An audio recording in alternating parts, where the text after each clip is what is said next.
கர்த்தரும் இரட்சகருமாய் இருக்கிற இயேசு கிறிஸ்துவின் நாமத்தில் உங்கள் எல்லாருக்கும் என்னுடைய அன்பின் வாழ்த்துக்கள். எப்படி இருக்கீங்க? நல்லா சுகமாக இருக்கிறீங்களா? சந்தோஷமாக இருக்கிறீங்களா?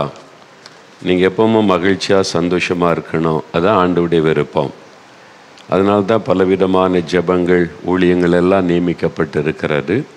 கர்த்தருடைய பிள்ளைகள் நான் அஞ்சிட மாட்டேன், பயப்பட மாட்டேன்னு தைரியமாக இருக்கணும். சோர்ந்து போகாமல் ஜெபம் பண்ண வேண்டும். முதலாவது காரியம், சோர்ந்து போகாமல். எப்படி ஜெபிக்கணும்னா சோர்ந்து போகாமல் ஜெபிக்கணும். அதான் இயேசு என்ன சொல்கிறார் பாருங்க, லூக்கா 18ஆம் அதிகாரம் 1 முதல் 7 வசனத்தில் அதை குறித்து இயேசு பேசுகிறார். பைபிளை திருப்பங்க 110 பக்கம் எடுத்துட்டிங்களா? லூக்கா 18 அதிகாரம் 1 வசனம் பாருங்க.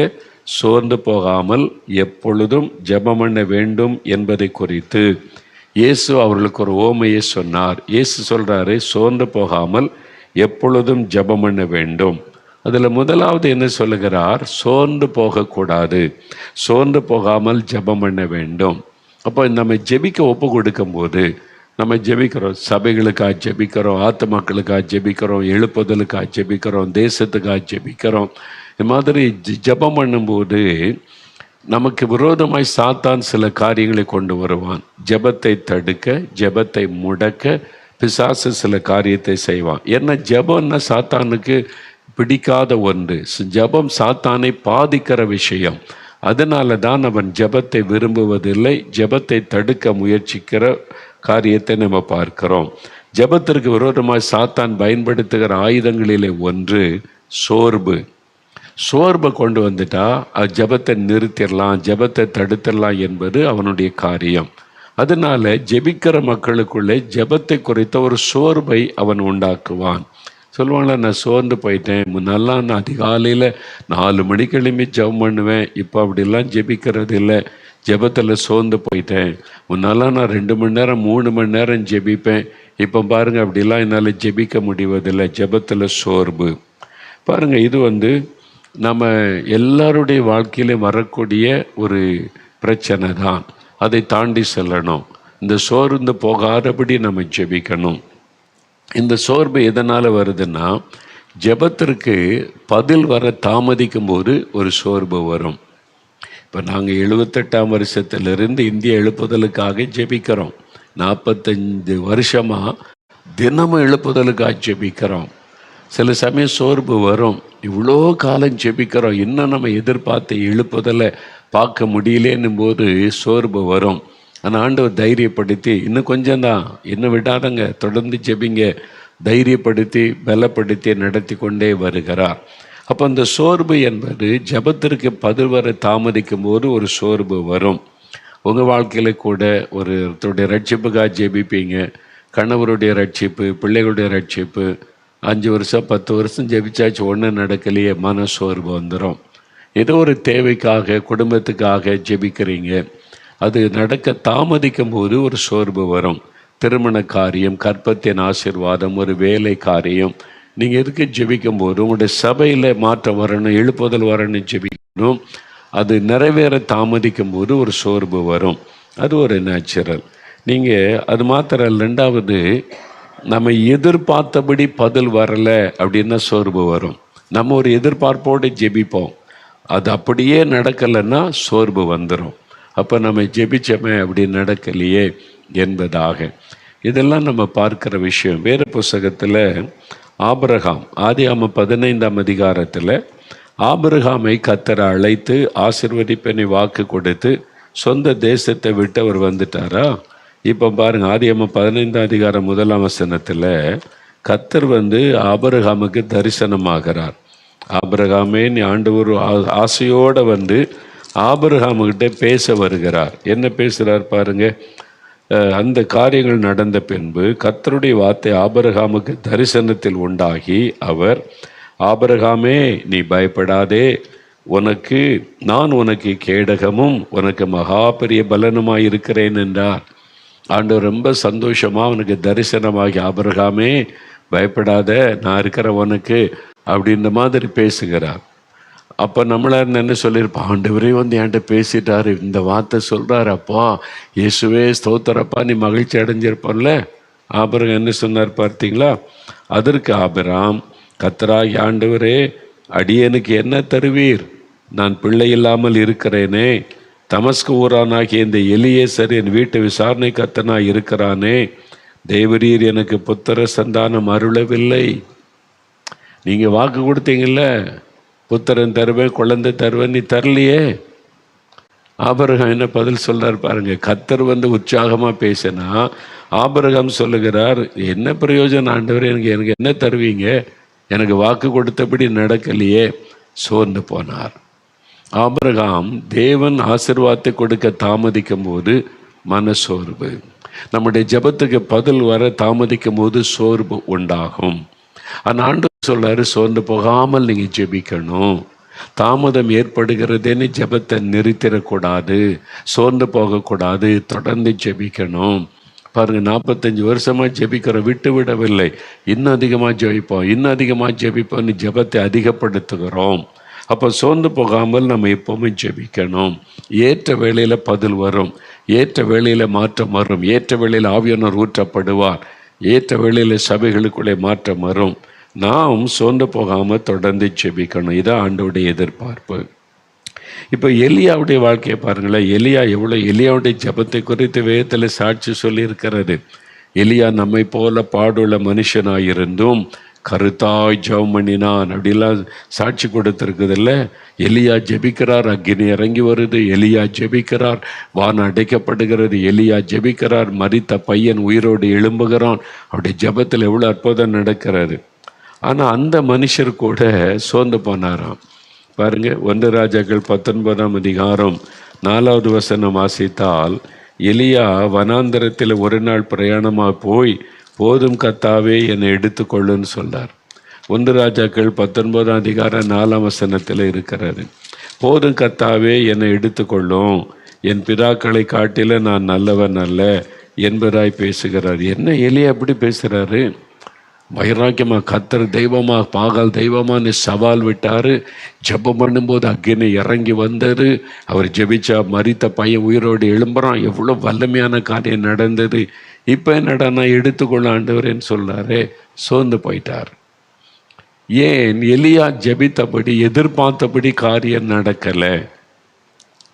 அக்கினி இறங்கினது உண்மை, பாகால் தீர்க்கதரிசிகளை வெட்டி போட்டது உண்மை. இதுக்கெல்லாம் முக்கிய காரணம் யார்? ஏசபேல். அவள் உயிரோடு தானே இருக்கா? அவளை ஆண்டு விட்டு வச்சிருக்கிறாரே, அவளுக்கு ஒன்றும் ஆகலையே. இன்னும் அவள் சவால் விடுறாரு, எலியா தலையை எடுத்துருவேன்னு சொல்கிறாளே. எலியாவுக்கு சோர்வு வந்து விட்டேன். என்ன ஆண்டவரை, இவ்வளோ ஜெபம் பண்ணேன், நீங்கள் கரெக்டாக முடிக்கலையே காரியத்தை. அக்னி இறக்க நீங்கள் தான் தெய்வனை நிரூபிச்சிங்க, பாகால் தீர்க்கதரிசிகளை வெட்டி போட உதவி செஞ்சீங்க. இப்போ மக்கள்லாம் மனம் திரும்பிட்டாங்க. கீ பர்சனை விட்டுட்டீங்களே. அவங்க இன்னும் அவன் தானே ஆட்சி பண்ணுறா, அந்த ஏசபேல் தானே உட்காந்துருக்கிறா சிங்காசனத்தில். என் தலையை எடுப்பண்ணி வர பேசுகிறாளே. அப்போ இவ்வளோ ஜோமனி என்ன பிரயோஜனம்? சோர்வு வந்து விட்டது. நமக்கு அப்படிதான். நம்ம எதிர்பார்த்து ஒரு ஜோமனும் இப்படி நடக்கணும் தேசத்தில் நீ, ஆனால் அப்படி நடக்காது. ஆண்டவர் வேறு மாதிரி பதில் கொடுப்பார். நம்முடைய இந்த மூளை அறிவு இருப்பாருங்க, ரொம்ப குறுகினது. ஆண்டவருடைய திட்டம் பெருசு. அவர் ஞானமுள்ள தேவன். எப்போ எங்கே யாரை கை வைக்கணும் அவருக்கு தெரியும். எப்போ யாருடைய சிங்காசனத்தை கவுத்து யாரை கொண்டு உட்கார வைக்கணும் அவருக்கு தெரியும். நம்ம வேலை ஜெபிக்கிறது. சோர்ந்து போகாமல் ஜெபம் பண்ணிக்கிட்டே இரு, மீதியை நான் பார்த்துக்கிறேன். அது என்னுடைய வேலை. எப்போ ஏசபேல் மேலே கை வைக்கணும், எப்போ அவளை அழிக்கணுன்றது என்னுடைய திட்டம். உனக்கு கொடுக்கப்பட்ட வேலை செய். எலியா சோர்ந்து போகாமல் ஜெபம் பண்ண அவ்வளோதான். நாம் சோர்ந்து போகாமல் ஜெபிக்கணும். இயேசு நம்ம கற்றுக் கொடுத்தாரு. நமக்கு தாமதம் ஏற்படும் போது, நம்ம எதிர்பார்த்த பதில் வராத போது சோர்வு வரும். நிறைய பேர் கூட தேர்தல் முடிவெல்லாம் வரும்போது நம்ம இவ்வளோ ஜெபம் பண்ணமே, அப்போ இப்படி நடந்துட்டேல்லாம் சொல்லுவாங்க. ஏன்னா அவங்களுடைய எதிர்பார்ப்பு வேறு மாதிரி இருந்தது. அந்த மாதிரி எதிர்பார்ப்பு இல்லாமல் கர்த்தர் ஜெபிக்க சொன்னார், ஜெபம் பண்ணுவோம். முடிவு அவருடைய கையில் இருக்குது, அவ்வளோதான். அப்படி இருந்துட்டா சோர்வு வராது. நீங்கள் உன்னை எதிர்பார்த்து இப்படி தான் நடக்கணும்னு ஜெபிச்சுக்கிட்டு இருந்தா, ஆண்டவர் ஒரு காரியத்தை தடுக்கிறாரு, தாமதப்படுத்துகிறாருன்னா அவர்கிட்ட 1000 காரியம் இருக்காதில்ல, 1 2 இல்லை, பல திட்டங்களை தேவன் மறைத்து வைத்திருப்பார். அதன்படி அவர் செயல்படுவார். நம்ம குறுகின புத்தியில் இப்படி நடந்தால் நல்லா இருக்குமே அப்படின்னு நம்ம நினைப்போம். அப்படி இல்லை, கர்த்தருக்கு தான் தெரியும் எப்படி எப்போ எது நடந்தால் சரின்னு சொல்லி. அதே மாதிரி தான் நம்முடைய குடும்ப வாழ்க்கையிலும் சரி, சபையிலும் சரி, ஊழியத்திலும் சரி, நம்ம வேலை ஜெபிக்கணும், செயல்படணும். கர்த்தருக்கு அதை எப்படி செயல்படுத்தணும், எப்போ செயல்படுத்தணும்னு ஆண்டவருக்கு தெரியும். அதனால் சோர்ந்து போகக்கூடாது, தொடர்ந்து ஜெபிக்கணும், அவ்வளவுதான். அதனால் சோர்ந்து போகாமல் எப்பொழுதும் நம்ம ஜெபிக்கணும். சரியா? ஓரல் ராபர்ட் என்கிற ஊழியக்காரர் அமெரிக்காவில் இருந்தார். அவர் கை வைத்து ஜெபிக்கும் போது எப்பேற்பட்ட வியாதியஸ்தர் சுகமாவாங்க. தேவன் அவர் கொடுத்த அபிஷேகம், அவர் கொடுத்த கட்டளை. அதனால் அவர் கூட்டம் நடத்தும் போது நிறைய மக்கள் கீவில் இருப்பாங்க. ஒவ்வொருவரும் கேட்டு கேட்டு ஜெபிப்பார். அவர் ஜெபிக்க அற்புதம் நடந்து கொண்டே இருக்கும். ஒரு சமயம் அவரிடத்திலே ஒரு பத்திரிக்கைக்காரர் ஒரு கேள்வி கேட்டார். மிஸ்டர் ஓரல் ராபர்ட், நீங்கள் ஒரு ஆளுக்கு மேலே கை வச்சு ஜெபிக்கிறீங்க, அவங்க செத்து போயிட்டா என்ன பண்ணுவீங்க அப்படின்னு கேட்டார். அது நல்ல கேள்வி தானே. அற்புதம் நடக்கட்டும்னு ஜெபிக்கிறீங்க, செத்து போயிட்டா? அவர் உடனே பதில் சொன்னார், அடுத்த ஆளுக்கு ஜெபம் பண்ணுவேன் அப்படின்னார். அடுத்த ஆளுக்கு செத்து போயிட்டா அடுத்த ஆளுக்கு ஜெபம் பண்ணுவேன். என் வேலை ஜெபிக்க வேண்டியது, அவன் சுகமாக்குறது எடுத்துக்கொள்றதுலாம் அவருடைய காரியம். நான் ஜெபம் பண்ணிக்கிட்டே இருப்பேன். அவர் எனக்கு ஜெபிக்க சொல்லியிருக்கிறார், நீ ஜெபம் பண்ணிக்கிட்டே இரு, மக்களுக்காக ஜெபம் பண்ணு, கரத்தை வைய, நாமத்தை சொல்லு, நான் ஜெபம் பண்ணுவேன். சுகம் கொடுக்கறது அல்லது எடுக்கிறது அவருடைய காரியம். ஒரு ஆள் செத்து போயிட்டா அடுத்த ஆளுக்கு ஜெபம் பண்ணுவேன், ஒரு ஆளுக்கு சுகம் கிடைக்காட்டா அடுத்த ஆளுக்கு ஜெபம் பண்ணுவேன். என் வேலை ஜெபிக்கிறது, நான் சோர்ந்து போகாமல் ஜெபிச்சுக்கிட்டே இருப்பேன். பதில் அவருடைய கையில் இருக்குது. ஓரல் ராபர்ட் என்ற தெய்வ மனிதர், அவரை பாருங்கள் ஸ்க்ரீனில். நான் ரொம்ப அட்மையர் ஆனேன். அவருடைய புக்குகள் எல்லாமே நான் வாங்கி வாசித்து இருக்கிறேன். அபண்டன்ட் லைஃப் என்று அவருடைய மேகசின் அப்போவே 70களிலேயே அவருடைய மேகசின் வர வச்சு வாசித்தேன். இப்போ அவர் வயசான காலத்தில் தேவனுடைய ராஜ்யத்துக்கு போயிட்டார்.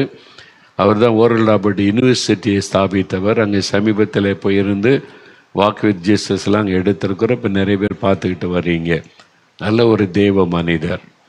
அப்போது அவர் சொன்னது அதுதான், நான் ஜெபத்தில் சோர்ந்தெல்லாம் போக மாட்டேன், நான் ஜெபிச்சுக்கிட்டே இருப்பேன். அதே மாதிரி தான் நான் சில காரியம் ஜெபிப்போம். பிசாசு சொல்லுவான், என்ன ஜெபம் பண்ண, என்ன நடந்துச்சு, நீ ஜெபம் பண்ண நடந்துச்சா? நான் சொல்கிறது என் வேலை ஜெபிக்கிறது. பிசாசே ஓடி போயிடுற. என் ஆண்டவருக்கு தெரியும் எப்போ எப்படி ஜெபத்துக்கு பதில் கொடுக்கணும். நீ என் ஜெபம் வீணே போகலை, அதெல்லாம் பரலோகத்தில் கர்த்தருக்கு முன்னால் நினைப்போட்டு இதெல்லாம் இருக்குது. ஏற்ற நேரத்தில் பதில் வரும், ஏற்ற நேரத்தில் அதெல்லாம் நடக்கும். அவர் அந்த ஜெபத்துக்கு பதில் கொடுக்கறதுக்கு டைம் வச்சிருக்கிறார். அதனால் சாத்தானை என் ஜெபத்தை உன்னால் நிறுத்த முடியாது. நான் தொடர்ந்து ஜெபிச்சுக்கிட்டே தான் இருப்பேன், என்ன நடந்தாலும் ஜெபம் பண்ணுவேன்னு. அப்படி சொல்லுங்கள். ஜெபத்தில் சோர்ந்து போயிட்டேன், ஒன்றும் நடக்கலை, அதனால் அப்படி விட்டேன்னு அப்படி சொல்லாதங்க. அப்போது சோர்வை கொண்டு உங்களுடைய ஜெபத்தை முடக்கி விட சாத்தான் முயற்சிப்பான். நீங்கள் சோர்ந்து போகாமல் ஜெபிக்கணும் என்பது தான். ஜார்ஜ் முல்லர் என்று விசுவாச வீரன் இங்கிலாந்து தேசத்தில் எழும்பினார். கடந்த நூற்றாண்டில் ஜார்ஜ் முல்லர் அவர் ஒரு ஜெப வீரன், விசுவாச வீரன் அழைக்கப்படுகிறவர். அவனுடைய ஃப்ரெண்டு 2 பேருடைய ரட்சிப்புக்காக 53 வருஷம் ஜெபித்தாராம். 53 வருஷம். ஒரு அம்மா கேட்டாங்க, நாங்கள் எவ்வளோ நாள் ஜெபிக்கிறது? என்னுடைய வீட்டில் என் மகன் மனம் திரும்பினோடனே நானும் 10 வருஷமாக ஜெபிக்கிற, ஒரு மாற்றமே இல்லையே அப்படின்னு சொன்னோடனே ஜார்ஜ் முல்லர் தன்னுடைய ப்ரேயர் டைரியை திறந்து காமிச்சாராம். பாருங்கள், நான் எழுதி வச்சு என் ஃப்ரெண்டுக்காக 25 வருஷமாக ஜெபிக்கிறேன், இன்னும் ரட்சிக்கப்படலைன்னு. ஐயோ, நீங்கள் 25 வருஷமாக ஜெபிச்சு இன்னும் ரட்சிக்கப்படலையா? ஆமாம், நான் தொடர்ந்து ஜெபிச்சுக்கிட்டே இருக்கேன், கர்த்தர் ரட்சிப்பார் அப்படின்னு. ஜெபத்தை விட மாட்டேன். ஐயோ, நான் 10 வருஷம் தானே ஜெபிச்சிருக்கேன். தொடர்ந்து ஜெபம் பண்ணுங்க, விடாதங்க. நீங்கள் ஜெபத்துக்கு கட்டாயம் பதில் வரும், அது வரைக்கும் ஜெபித்து கொண்டே இருக்கணும். பாருங்கள், தன்னுடைய நண்பருக்காக அவர் 53 வருஷம் ஜெபித்தாராம். ஒருத்தர் அவர் மரணத்திற்கு பிறகு ரட்சிக்கப்பட்டார் என்று சரித்திரம் சொல்லுகிறது. நம்முடைய வேலை ஜெபிக்கிறது. சோர்ந்தே போகக்கூடாது, ஜெபிச்சுக்கிட்டே இருங்க. எதுக்கு உங்கள் சபைக்காக ஜெபிக்கிறீங்களா? உங்கள் கிராமத்துக்கு ஜெபிக்கிறீங்களா? உங்கள் பட்டணத்துக்கு எழுப்புதலுக்கு ஜெபிக்கிறீங்களா? தேசத்துக்கு ஜெபிச்சுக்கிட்டு நாட்டில் நடக்குது எல்லாம் நம்ம ஜெபிக்கிறதுக்கு மாறாக நடக்குதெல்லாம் நினைக்காருங்க. அப்படின்ற நேரத்துக்குள்ள தலைகளாக மாறிடும். பயப்படாதங்க. ஒரு ராத்திரிக்குள்ள சூழ்நிலை தலைகளாய் கர்த்தர் மாற்ற முடியும். அதனால் தொடர்ந்து நம்ம ஜெபிக்கணும். அதுதான் அறிந்த. அப்போ சோர்ந்து போகாமல் ஜெபம் பண்ணணும். சொல்லுங்கள், நான் சோர்ந்து போக மாட்டேன், நான் சோர்ந்து போகாமல் ஜெபிப்பேன். இயேசுவே, நீர் சொன்னபடி நான் சோர்ந்து போகாமல் ஜெபம் பண்ணுவேன். அப்படி சொல்லணும். ஜெபத்தில் சோர்வை கொண்டு வருகிற பிசாசை இயேசுவின் நாமத்தில் உன்னை கடிந்து கொள்றேன்னு சொல்லுங்க. கடிந்து கொள்ளுங்க. அவ்வளோதான், சோர்வு மாறிடும். ரெண்டாவது வசனம் என்ன சொல்லுது? லூக்கா 18:1 மறுபடியும் பாருங்க. லூக்கா 18:1 இயேசு என்ன சொல்லுகிறார்? சோர்ந்து போகாமல் எப்பொழுதும் ஜெபம் பண்ண வேண்டும். Pray always. எப்பொழுதும் ஜெபிக்கணும். சோர்ந்து போகாமல் ஜெபிக்கணும்னு சொல்கிறது நல்லா இருக்குது, ஓகே. எப்பொழுதும் ஜெபிக்கணும்னா 24 மணி நேரம் ஜெபிக்கணுமா? ஜெபிக்கணும். அதான அர்த்தம். எப்பொழுதும் ஜெபிக்கணும். இயேசுவே சொல்கிறாரு எப்பொழுதும் ஜெபம் பண்ண வேண்டும். Pray always. அப்படின்னா எப்பொழுதும் ஜெபிக்கிறதுன்னா இப்படி எப்பவுமே ஜெபிச்சுக்கிட்டே இருக்க முடியுமா? இயேசு சொன்னார் எப்பொழுதும் ஜெபம் பண்ணணும். அதை உறுதிப்படுத்துகிற வண்ணமாய் பவுல் சொல்லார் பாருங்க. 1 தெசலோனிக்கேயர் 5:17 பைபிளை புரட்டுங்க. 1 தெசலோனிக்கேயர் 5:17 பாருங்க. இது புதிய ஏற்பாட்டில் 282 பக்கம். அங்கே என்ன சொல்கிறார் பவுல்? இயேசு சொன்னதை உறுதிப்படுத்த வண்ணமாக சொல்கிறாரு, இடைவிடாமல் ஜெபம் பண்ணுங்கள். Pray without ceasing. இடைவிடாமல் ஜெபம் பண்ணுங்க. பார்த்தீங்களா? இடைவிடாமல். அது சொன்னாங்கல்ல, 12 மணி நேரம் ஜெபம் நடத்தினோம் உடுமலைப்பேட்டையில், இடைவேளை விடாமல். ஒரு டீ பிரேக், காஃபி பிரேக், ஒரு இடைவேளை கூட இல்லாமல் 12 மணி நேரம் தொடர்ச்சியாக ஜெபம். 12 மணி நேரம் தொடர்ச்சியாக முழுகிறவை ஜெபம். இடைவேளையே கிடையாது. இடைவிடாமல் ஜெபிக்கிறார். அதே மாதிரி இடைவிடாமல் ஜெபம் பண்ணுங்கள். ஒவ்வொருவருக்கும் தனிப்பட்ட முறையில் ஆலோசனை இது. இடைவிடாமல் நான் ஜெபிக்கணும், இடைவிடாமல் நீங்கள் ஜெபிக்கணும். அது எப்படிங்க ஜெபிக்கிறது? இப்போ பவுல் இடைவிடாமல் ஜெபம் பண்ணுங்கள்னு சொன்னார். சொன்னது மாத்திரம் இல்லை, செய்து காண்பித்தார். அவர் என்ன சொல்றார் பாருங்க. 1 தெசலோனிக்கேயர் 1:4 பாருங்க. 1 தெசலோனிக்கேயர் 1:4 பாருங்க. எடுத்துட்டீங்களா? அந்த பக்கம் 279 பக்கம் 4 எங்கள் ஜெபங்களில் இடைவிடாமல் உங்களை குறித்து விண்ணப்பம் பண்ணி உங்கள் எல்லாருக்காகவும் எப்பொழுதும் தேவனை ஸ்தோத்தரிக்கிறோம். பவுல் இடைவிடாமல் ஜெபிங்கள்னு சொன்னது மாத்திரமல்ல, அப்படி வாழ்ந்து காண்பித்தார். அவர் ஜெபிக்கிறார் பாருங்க. அவரே சொல்றார், எங்கள் ஜெபங்களில் இடைவிடாமல் உங்களை குறித்து விண்ணப்பம் பண்ணி உங்கள் எல்லாருக்காகவும் எப்பொழுதும் தேவனை ஸ்தோத்தரிக்கிறோம். அப்போ எப்பொழுதும் ஜெபம் பண்ணுங்கள் இயேசு சொன்னபடி ஜெபிக்க முடியும். பவுலும் அதை சொல்லுகிறார். அப்படி ஜெபமும் செய்திருக்கிறார். அந்த அனுபவத்தை எழுதியிருக்கிறார். சரி, எப்பொழுதும் ஜெபத்து அறையில் இருக்க முடியுமா? எப்போவுமே ஜெப அறையில் இப்போ முழங்கால் போட்டு ஜெபிச்சுக்கிட்டு இருக்க முடியுமா? வேலை இருக்குது, பிஸ்னஸ் இருக்குது, ஸ்கூலுக்கு படிக்கிற பிள்ளைகள் ஸ்கூலுக்கு போகணும், காலேஜுக்கு போகணும், ஆஃபீஸ் வேலை இருக்குது, பல பொறுப்பு இருக்குது. எப்பவும் ஜெப அறையில் உட்காந்து 24 மணி நேரம் ஜெபித்து கொண்டு இருக்க முடியுமா அப்படின்னு சொன்னால், பவுல் அப்போஸ்தலனுக்கும் பல ஊழியம் இருந்தது. பிரசங்கம் பண்ணார், எழுதினார், நிறைய ஊழியம் இருந்தது. அதுக்கு மத்தியில் தானே அவர் எப்பொழுதும் ஜெபம் பண்ணி இருக்கிறார். அத்தனை வேலைக்கு மத்தியில், ஊழியத்துக்கு மத்தியில் தானே இடைவிடாமல் ஜெபித்தேன்னு சொல்லுகிறார். அப்போ முடியும். எப்படி முடியும் அப்படின்னு நினைக்க முடியும் என்பதை முதல்ல விசுவாசிங்க. தானியேல் கூட பாருங்க. தானியேல் 6:10 தினமும் 3 வேளை அவர் ஜெபித்தாராம். தினம் 3 வேளை. அவர் பொறுப்பான அதிகாரி, பிரைம் மினிஸ்டர். அவர் அந்த காலத்தில் பைபிளில் பிரைம் மினிஸ்டராக இருக்கிறார். அதாவது ஃபைனான்ஸ் எல்லாம் தான் பொறுப்பு. ராஜாவுடைய அந்த ஃபைனான்ஸ் எல்லாமே அவர் பெரிய பொறுப்பில் இருக்கிறவர். அப்போது அவர்கிட்ட தான் எல்லாரும் அதிகாரிகள் வருவாங்க, கணக்கு ஒப்புவிப்பாங்க. அந்த எல்லாம் பொக்கிஷ சாலைக்கு அதிகாரி எல்லாமே அவர் தான். ஆனால் அவர் 3 வேளை ஜெபிக்கிறார். ரொம்ப பிஸி. அவ்வளோ வேலைக்கு மத்தியிலையும் தவறாமல் 3 வேளை ஜெபிக்கிறார்ல. அப்போ சில இந்த பைபிள் காலேஜில் படிச்சிருப்பாங்கல்ல, பைபிள் காலேஜ், நானும் பைபிள் காலேஜ் படித்தேன். படிக்கிறது தப்பு கிடையாது, டிகிரி வாங்குறது தப்பு கிடையாது. நான் குறை சொல்ல நினைக்கக்கூடாது, பட் தப்பு கிடையாது. என்ன ஆண்டவர் போய் சொன்னார், பைபிள் காலேஜுக்கு போனேன், 3 வருஷம் படித்தேன். ஆமாம், 3 வருஷம் படித்த பிறகு இன்னொரு வருஷம் படித்த டிகிரிலாம் வாங்கலாம், உனக்கு வேண்டாம் அதெல்லாம், பைபிளை கற்றுக்கொண்டே வா ஊழியத்துக்குன்னு கூப்பிட்டாரு. எல்லாமே அறகுறை. நான் எல்லாமே அறகுறை. காலேஜ்லேயும் பிகாம் 6 மாதம் தான் காலேஜ் படித்தேன். ஊழியத்துக்கு வாங்கி கூப்பிட்டாரு, விட்டுட்டு வந்துட்டேன். பைபிள் காலேஜில் போக சொன்னார். 3 வருஷம் படித்தேன், வா போதும், படித்து முடித்து பட்டெல்லாம் உனக்கு தேவையில்லை கம் அப்படின்ட்டாரு. ஆனால் நமக்கு டாக்டர் பட்டம் கொடுக்க நிறைய பேர் முயற்சி பண்ணுறாங்க. அது அவங்களுடைய விருப்பம். டாக்டர் பட்டம் கொடுக்க முயற்சி பண்ணி உங்களை தான் தெரிந்து கொண்டோம், வாங்க டாக்டர் பட்டம் அப்படின்னு. நான் அதுக்கு தகுதி உள்ளவனாய் நினைக்கல. நான் சொன்னேன், நான் அதுக்கு தகுதி கிடையாது, என்னை விட்டுருங்க. இன்னும் ஆண்டவர் சொன்ன வேலையெல்லாம் செஞ்சு முடிக்கலை. எவ்வளோ பேருக்கு சுவிசேஷம் இருக்குது, அதையே செஞ்சு முடிக்கலை. அரைகுறையாக நிற்கிறேன். இப்படி டாக்டர் பட்டம் வாங்கன்னு சொல்கிறீங்க? இன்னும் செய்து முடிக்க வேண்டிய வேலை நிறையா இருக்குது. நான் தகுதியில், அதுக்கான தகுதியான ஆட்களுக்கு கொடுங்கன்னு சொல்லிட்டேன் நான். ஆமாம், ஒரு வெளிநாட்டுக்கு போயிருந்தேன்னா அங்கே ஒரு ஃபாரினர் மீட்டிங் போகிறோம், சொல்கிறாங்க கிளம்புறேன் ஆஃபீஸில் சொல்ல, உங்களுக்கு டாக்டர் பட்டம் கொடுக்க போகிறாங்கண்ணா. யாருக்கு என்ன? உங்களுக்கு தான். எங்கே இன்னைக்கு கூட்டத்தில் நாங்கள், எனக்கு யார் டாக்டர் பட்டம் கொடுக்குறா? ஒருத்தர் வந்திருக்காரு, உங்களை பற்றி கேள்விப்பட்டு விசாரிச்சுட்டு, அவர் ஒரு வெள்ளைக்காரர் ஃபாரினர் வந்திருக்கார். அவர் எல்லாம் ட்ரெஸ்ஸு கொண்டு வந்திருக்காரு, தொப்பி கொண்டு வந்திருக்கிறாரு, பேரில் அடித்து சர்டிஃபிகேட்லாம் கொண்டு வந்திருக்கிறாரு, உனக்கு கொடுக்க போகிறாங்களே. இதுவரைக்கும் எனக்கு தெரியாது. ஸ்டேஜில் போய் மீட்டிங் நடத்தணும், இன்னைக்கு கொடுக்க போகிறாங்களா? ஆமான்னு சொன்னாங்க. உண்மையில் ஆஸ்திரேலியா போயிருக்கும் போது அப்போ நான் போய் உட்காந்துருக்கேன். அவர் அவர் யாருன்னே எனக்கு தெரியாது. ஃபஸ்ட் டைமாக பார்க்குறேன். அதுக்குள்ளே டாக்டர் பட்டம் கொடுக்குறக்கு எல்லாம் எடுத்து வச்சுருந்தேன். நான் சொன்னேன், தயவுசெய்து என்னை விட்டுருங்க, நான் இதுக்கு தகுதி உள்ளவனே இல்லை. இந்த பட்டம் நான் காலேஜ் படிக்க பட்டமே எனக்கு வேண்டான்ட்டார் ஆண்டவர். ஊழியம் செய்யிடான்ட்டார். எனக்கு அதுக்கு சம்மந்தம் கிடையாது, தயவுசெய்து விட்டுருங்க. அதனால் உங்களுடைய அன்புக்காக நன்றி, இதை நான் ஏற்றுக்கொள்ள முடியாதுன்னு சொல்லி மறுத்துட்டேன். அவர் கொஞ்சம் வருத்தம் தான். அதுக்கு நான் என்ன செய்ய முடியும்? நான் எஜமான் சொல்கிறது தானே கேட்க முடியும். காலேஜ் பட்டமே வேண்டான்னு சொன்ன ஆண்டவர் டாக்டர் பட்டம் வாங்கிக்கன்னு சொல்லுவாரா? அது நமக்கு எதுக்கு? அதெல்லாம் பெரிய பெரிய ஆட்களுக்கு கொடுக்கட்டும். நம்ம அரைகுறை ஆட்கள் இன்னும் செய்து முடிக்க வேண்டிய வேலை நிறையா இருக்குது. 145 கோடி மக்கள் இருக்காங்க, உத்தரவாதம் இருக்குது. அதையில் நம்ம இன்னும் செய்யலையே. ஆண்டு சொன்ன வேலைகளே முழுமையாக செய்யலை.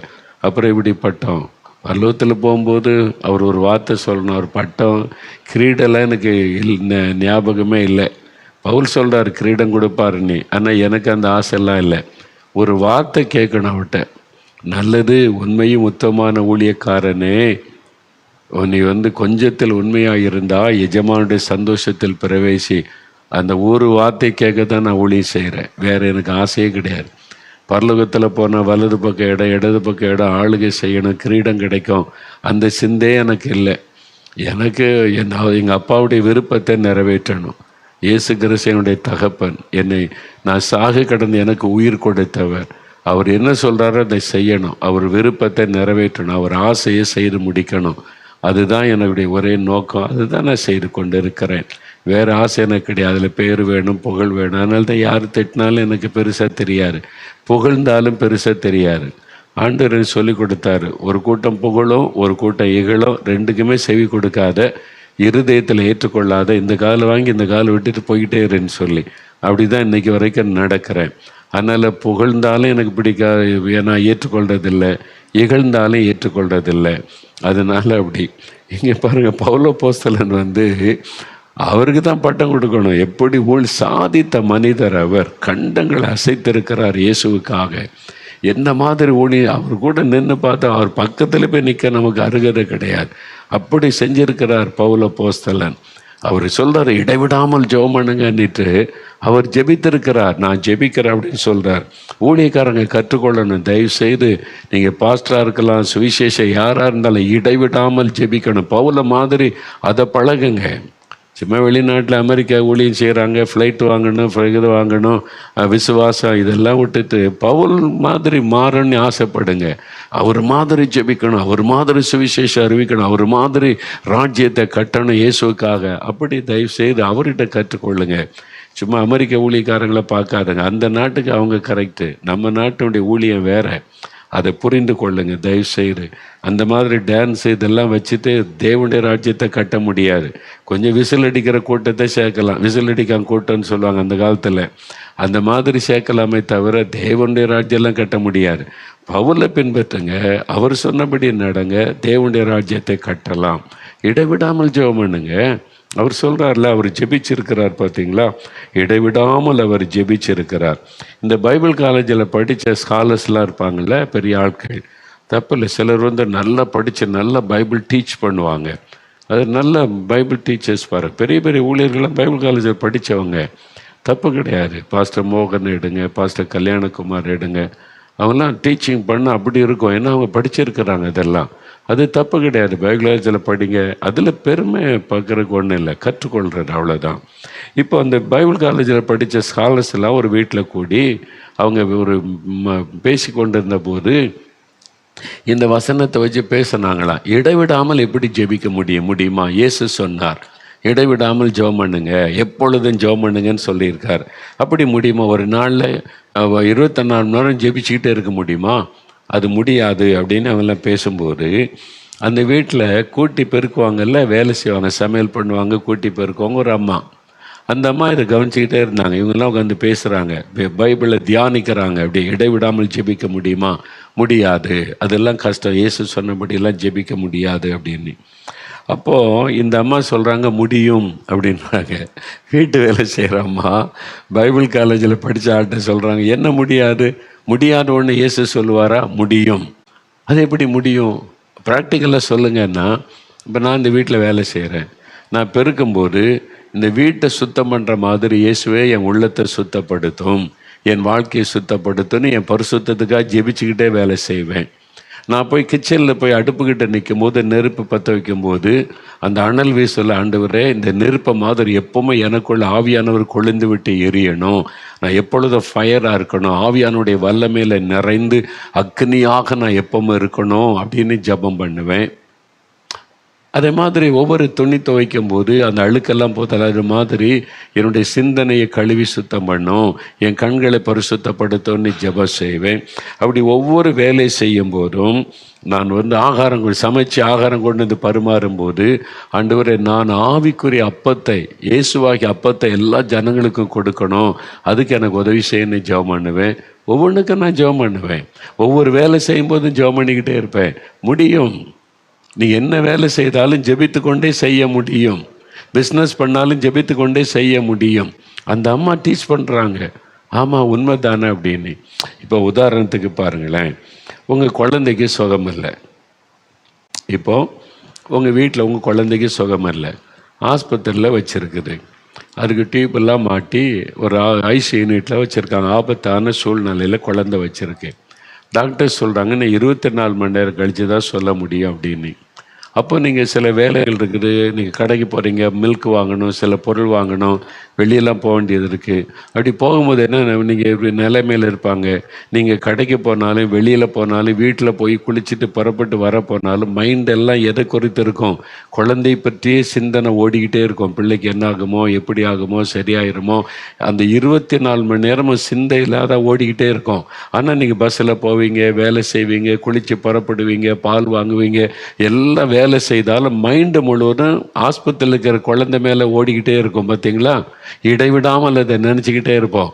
அதே மாதிரி தான் நீங்கள் என்ன செய்தாலும் உங்களுடைய இருதயத்தில் என் ஜனம் ரட்சிக்கப்படணும், என் இந்திய மக்கள் ரட்சிக்கப்படணும், எழுப்புதல் உண்டாகணும், இருதயத்திலேருந்து ஜெபம் வந்துக்கிட்டே இருக்கும். நீங்கள் பேசிக்கிட்டு இருப்பீங்க, சாப்பிட்டுக்கிட்டு இருப்பீங்க, வேலை செய்வீங்க, இருதயம் தேவனுடைய கனெக்ஷனில் இருந்து ஆத்துமாக்களுக்காக ஜெபித்து கொண்டே இருக்கும். மக்கள் மீது நினைவாயிருந்து ஸ்தோத்திரம் பண்ணுவீங்க, ஜெபிப்பீங்க. அதுதான் இயேசு சொல்கிறாரு. புரியுதா உங்களுக்கு? எப்பவும் இயேசுடைய கனெக்ஷன்லேயே நம்ம இருக்கணும். அவனுடைய மனதில் இடைவிடாமல் ஜெபிக்க முடியும். ஆண்டவர் என்ன சொல்றார்? வருகையில் நீங்கள் காணப்படணுமானா எப்பொழுதும் ஜெபம் பண்ணி இயேசுவே சொல்லியிருக்கிறாருங்க. இதுக்கு மாறா பேசுகிற பொருளாத ஊழியக்காரர்கள் எழும்பிட்டாங்க இந்த காலத்தில். இயேசுடைய வார்த்தையை மறுத்து பேசுகிற வஞ்சகர்கள் எழும்பிட்டாங்க. நீங்கள் கவனமாக இருங்க. இயேசு சொன்னதுக்கு தான் முக்கியத்துவம் கொடுங்க. வருகையில் நீ காணப்படணுமா எப்பொழுதும் ஜெபம் பண்ணி விழித்திருங்க. கடைசி கால ஆபத்துக்கு நீங்கள் தப்பி பாதுகாக்கப்படணுமா எப்பொழுதும் ஜெபம் பண்ணி விழித்திருங்க. எப்பொழுதும் ஜெபிக்க முடியாத ஒன்று சொல்ல மாட்டார்ல. உங்களை ஒப்பு கொடுங்க. ஆண்டவரே நான் இனி எப்பொழுதும் ஜெபம் பண்ணணும், எனக்கு கிருபை தாங்கன்னு கேளுங்க, ஆண்டவர் தருவார். இதுக்கெல்லாம் எல்லாரும் அப்படியே நீங்கள் வலது கரத்தை உங்களுடைய இருதயத்தில் வச்சு, ஆண்டவரே நான் சோர்ந்து போகாமல் ஜெபிக்கணும், எப்பொழுதும் ஜெபிக்கணும், காலையில் மத்தியானம் இரவில் எப்பொழுதும் ஜெபித்து கொண்டே இருக்கணும், ட்ராவலில் ஜெபிக்கணும், இடைவிடாமல் ஜெபிக்கணும், என்ன வேலை செய்து கொண்டிருந்தாலும் நான் ஜெபித்து கொண்டே இருக்கணும். சொல்லுங்கள் ஆண்டவரிடத்தில் சத்தத்தில் சொல்லுங்க, ஆண்டவரே அந்த கிருபை தாங்க, அந்த கிருபை தாங்க இயேசுவே. எப்பொழுதும் ஜெபம் பண்ணி விழித்திருங்கன்னு சொல்லி இருக்கிறீங்க, எப்பொழுதும் சோர்ந்து போகாமல் ஜெபிக்க சொல்லி இருக்கிறீங்க. என்னை ஒப்பு கொடுக்கிறேன், ஜெபிக்க ஒப்பு கொடுக்கிறேன், எப்பொழுதும் ஜெபிக்க ஒப்பு கொடுக்கிறேன். அந்த கிருபை தாங்க, ஜெபாவி தாங்க, எனக்கு ஜெபத்தில் வழி நடத்துதலை தாங்க, எப்பொழுதும் ஜெபிக்க எனக்கு உதவி செய்யுங்க. ஆவியானவர் எனக்கு பலன் தாங்க, ஆவியானவர் என்னை ஜெபிக்க வையுங்க. எப்பொழுதும் நான் ஜெபித்து கொண்டே இருக்கணும். ஆண்டவரே கிருபை தாங்க, கிருபை தாங்க, உம்முடைய வசனத்தின்படி ஜெபிக்கணும், கிருபை தாங்க. ஆண்டவரே யார் யார் ஜெபிக்கிறாங்களோ ஒவ்வொரு பிள்ளைகள் மீது அந்த ஜெப ஆவி ஊற்றப்படட்டும். எப்பொழுதும் ஜெபிக்கிற ஜெப அபிஷேகம் இறங்கட்டும். இடைவிடாமல் ஜெபிக்கும்படி அவளுக்கு கிருபை தாரும். இன்று முதல் அவளுடைய ஜெப வாழ்க்கை மாறட்டும். ஆண்டவரே ஜெப வாழ்க்கை மாறட்டும். சோர்ந்து போகாமல் எப்பொழுதும் ஜெபிக்கும்படி ஆவியானவர் பலப்படுத்துவீராக. நீர் அப்படி ஆசீர்வதித்ததற்காக ஸ்தோத்திரம், ஸ்தோத்திரம். நாங்கள் எப்பொழுதும் ஜெபமணி விழித்திருக்க எங்களுக்கு உதவி செய்யும். இயேசு கிறிஸ்துவின் நாமத்தில் ஜெபிக்கிறோம் பிதாவே. ஆமேன், ஆமேன்.